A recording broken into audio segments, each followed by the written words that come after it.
Hello दोस्तों। मैंने भी ये क्या टॉपिक रखा है, दवाई से क्या मुसीबत खड़ी होती है। दवाइयों के कारण ही तो हम लंबी जिंदगी जी सकते हैं। सही है, पर मैंने यहाँ पे क्या लिखा है? दवाइयों से, कौन सी दवाओं से बुजुर्गों में तकलीफ होती है? तो अब बुजुर्गों में तकलीफ दवाइयों से क्यों होती है, उसके लिए मैं आपको एक पहला एग्जाम्पल बताती हूँ। मेरे पास अबाउट 68-70 ईयर्स की एक लेडी को उसका लड़का लेके आया था। उसको पार्किंसन था।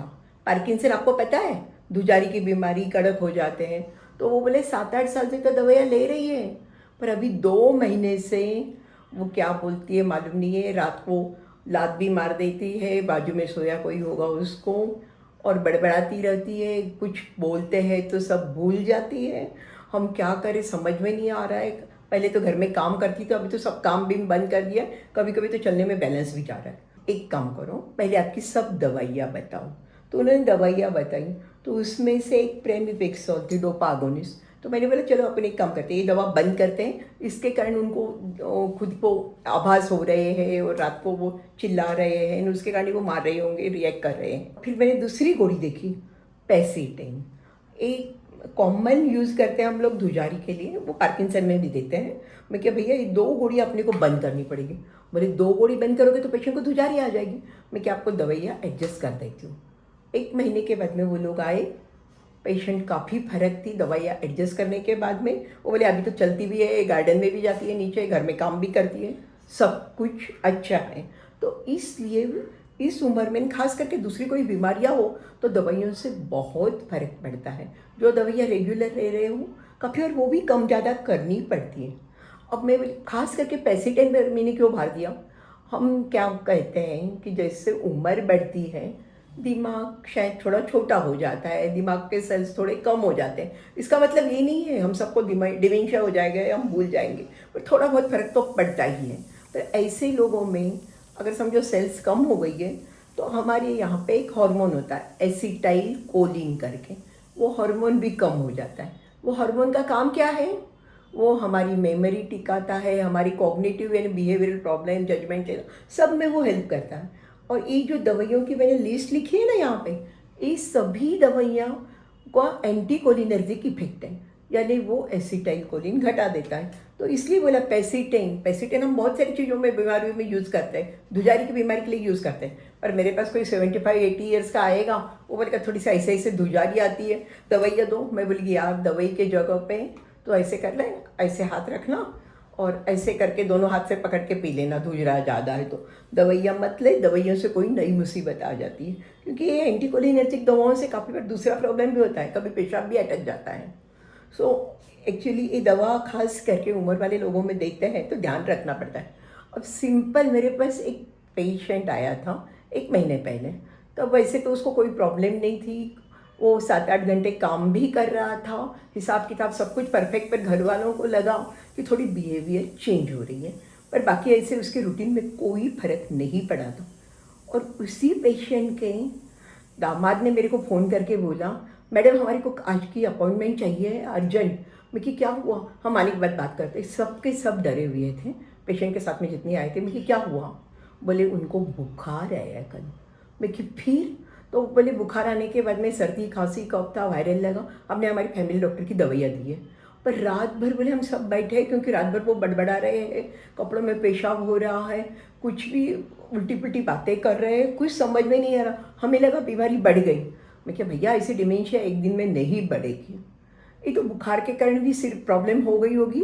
एंड सेकेंडली जो सर्दी खांसी की दवाइयाँ हैं ना, उसमें जो दवाई का भाग है उसमें एंटीकोलिनर्जिक इफेक्ट भी आता है काफ़ी बार, उसके कारण भी प्रॉब्लम हुआ होगा। तो आप एक खांसी का सिरप मत दो और शायद प्रॉब्लम आपका सॉल्व हो जाएगा। सेम काफ़ी बार डिप्रेशन की दवा, एंटीसाइकोटिक दवा, काफ़ी बार क्या हो जाता है ना कि पेशेंट को बहुत ज़्यादा धमाल करते हैं, ये करते हैं, तो एंटीसाइकोटिक मेडिसिन दे देते हैं और देनी पड़ती है। तो उसमें अगर रूटीन डोज होगा तो वो भी काफ़ी बार, उम्र ज़्यादा हो, समझो 80 की उम्र है, 85, उसके लिए बहुत ज़्यादा हो जाता है। और उसमें फिर वो काफ़ी बार दवाई के असर नीचे 2 दिन सोए के रहेगा, जवाब बराबर नहीं दे पाएगा, उसका सोचना धीमे हो जाएगा। अभी दूसरा एक ग्रुप है बेंजोडाइजेपिन। वो जो दवाइयाँ कॉमनली, एक ज़माना था जब कंपोस्ट की गोली ले ली, वैलियम की गोली ले ली, बल्कि लोग बोलते ही रहते, नींद नहीं आई, मैंने तो कंपोस्ट ले लिया, अच्छी नींद आ गई। अभी आजकल क्लोनोट्रिल के लिए ऐसे ही होता, काफ़ी लोग एक्टिवान या लोरेज़ेपम की गोली लेते हैं और आजकल ज़ोलपीडेन भी लेते हैं। अब ये गोलियों से क्या होता है, काफ़ी, अगर समझो घर पे लड़का ले रहा होगा इसमें से कोई भी गोली, उसके फादर ने बोल दिया मेरे को नींद नहीं आ रही है, क्या करूँ, बोले अरे मेरे पास गोली है, ले लो, वो गोली लेते हैं। पर दवा लेने के बाद कभी कभी उनको प्रॉब्लम हो जाता है, वो प्रॉपरली सोच नहीं पाते, कुछ पूछे देंगे तो इरिटेबल हो जाते हैं और भूलने लग जाते हैं और काफ़ी बार बहुत ज़्यादा सो जाते हैं, यानी दवाइयों का ज़्यादा असर हो जाता है। अब और एक ग्रुप ऑफ मेडिसिन, कॉर्टिकोस्टेरॉइड्स। अब बोलो कि स्टेरॉइड्स का इस उम्र में क्या ज़रूरत है? वैसे तो कोई ज़रूरत नहीं है, पर कोई को दूसरी कोई बीमारी हो गई, जैसे आजकल ऑटो इम्यून बीमारियाँ भी बहुत सारी होती हैं और उसके लिए मेन दवाई तो स्टेरॉइड होती है। अब मेरे पास एक लेडी को लेके आए थे, उसको मायोसाइटिस था कि जिसके लिए मेरे को स्टेरॉइड देना ज़रूरी था। एडमिट किया उनको बोला ये इंजेक्शन देंगे, उन्होंने इंजेक्शन देखा, बोला हम तो नहीं लेंगे। मैं कि क्यों? बोले आपके पहले हम दूसरे एक हॉस्पिटल में एडमिट थे, वहाँ पे भी यही इंजेक्शन दिया, उसके बाद पेशेंट की हालत इतनी ख़राब हो गई कि हमने छुट्टी ले ली। मैं क्या भैया पर देना तो पड़ेगा, एकदम कम डोज में दें, टैबलेट दें। वो लोग नहीं मेंटली तैयार हो रहे थे। मैं कि दूसरी कोई दवा भी शुरू करूँगी तो उसका असर आने को देर लगेगा, इमीडिएटली तो यही दवा काम आई। क्योंकि वो स्टेरॉइड के बाद में उसका क्या हो गया, उसको रात भर डर लग रहा था, बोल रही थी, बेचैनी हो गई थी। और काफ़ी बार मैंने देखा है स्टेरॉइड ले वाले पेशेंट होते हैं, दूसरी कोई बीमारी के लिए देते हैं तो उनको वो या तो एकदम बहुत खुश रहते हैं क्योंकि उनको बहुत अच्छा लगता है स्टेरॉइड लेके। पर इस उम्र में काफ़ी बार स्टेरॉइड से साइकोसिस हो जाता है, बहुत सारी प्रॉब्लम हो जाती है। अगर ऐसी कोई दवाइयाँ देनी भी है, बता के देना पड़ता है, कोई प्रॉब्लम होगी तो हम संभाल लेंगे, ज़रूरी है। और फिर ज़रूरी पड़ता है एडमिट करके भी देना पड़ता है।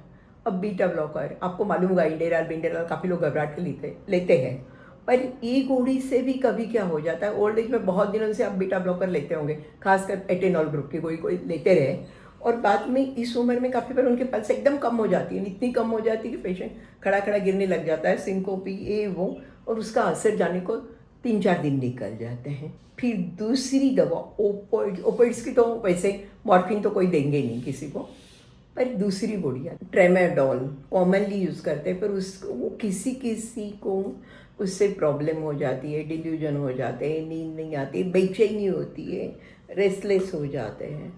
अभी काफ़ी बार क्या हो जाता है, सूजन बहुत आई तो पेशाब की गोली देते हैं, पेशाब की गोली के साथ और कोई बीपी की दवा चल रही होगी तो पेशेंट क्या सो के ठीक रहता है, एकदम खड़ा होने जाए उसको अंधेरा होता है, काफ़ी बार गिर भी जाते हैं, हमें लगता है कि बाप रे उसको और क्या हो गया, गिरे क्यों, और तपास करने लग जाते हैं।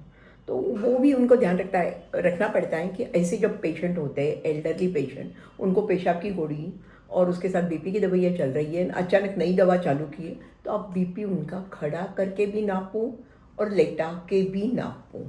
फिर और एक बहुत कॉमन चीज़ है, आप सुनते ही होंगे, सोडियम घट गया। काफ़ी लोग बोलते हैं, एल्डरली लोगों में बहुत कॉमन प्रॉब्लम है, पर ये सोडियम घटता क्यों है? बहुत सारी दवाओं से घटता है।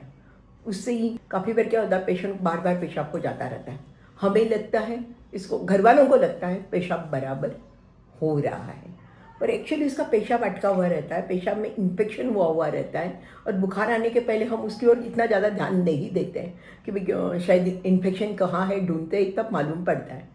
पर ऐसे पेशेंट को अगर पेशाब अटका हुआ है तो कैथेटर डाल दें और इन्फेक्शन का तुरंत इलाज कर लें तो भी हाइपोनेट्रीमिया करेक्ट हो जाता है। बहुत सारी दवाओं के कारण भी सोडियम की प्रॉब्लम आती है, उसके लिए मैं नहीं जा रही हूँ। और एक प्रॉब्लम, काफ़ी जनों को समझो पहले के फिट से बीमारी हो और वो दवाइयाँ ले रहे हैं, तो कोई दवाइयाँ उनको इतने सालों से तो सूट हो जाती है, पर बाद में उनको जैसे थोड़ा बैलेंस जाना प्रॉब्लम आती है, तो वो शायद दवाइयों का उनको ओवरडोज होता है। अब बोलो कि दवाइयों के ओवरडोज कैसे होता है, इतने साल से तो दवाइयाँ ले रहे हैं। दवाइयों का ओवरडोज इसलिए होता है कि जैसे आपकी उम्र बढ़ती है वैसे आपका मेटाबॉलिज्म कम हो जाता है, यानी वो डाइजेस्ट करने की, एब्सॉर्ब करने के बाद में उसको अपने शरीर से निकालने की प्रक्रिया भी स्लो हो जाती है। तो जो दवा यंग एज में 6 घंटे में आपके शरीर से निकलेगी, वो इस उम्र में शायद 12 घंटे भी ले ले और भी स्लो हो ले, तो इस उम्र में काफ़ी बार आपको दवाइयों के डोज काफ़ी घटाने पड़ते हैं। और प्रॉब्लम हो और सही में लग रहा है आपको फिट्स आ रही है, तो फिर दूसरी कोई दवा भी शायद शिफ्ट करनी पड़ती है। सो ये है कॉमन चीज़ें। सो मैं यही बोलती हूँ कि अगर जब उम्र बढ़ती है तो आपकी रेगुलर जो दवाइयाँ हैं काफ़ी बार उसके डोज भी कम हो जाते हैं। शुगर की दवा आप जो रेगुलर ले रहे हो, क्योंकि उम्र बढ़ती है वैसे काफ़ी बार अपना खान पान भी कम हो जाता है और आप सालों से एक ही गोली लेते रहते हो, तो वो गोली ले रहे हो और कभी चेकअप नहीं कराया, अचानक शुगर घट जाती है। सो आप ये चीज़ें ध्यान रखिए। लंबा जीना है। इंडिया का इंडिपेंडेंस 80 ईयर्स हो गए हैं, आप में से काफ़ी 80 ईयर्स के हो, उससे भी ज़्यादा हो, और मैं चाहती हूँ सब 100 पार करें। और उसके लिए ये बहुत ही इम्पॉर्टेंट टॉपिक है।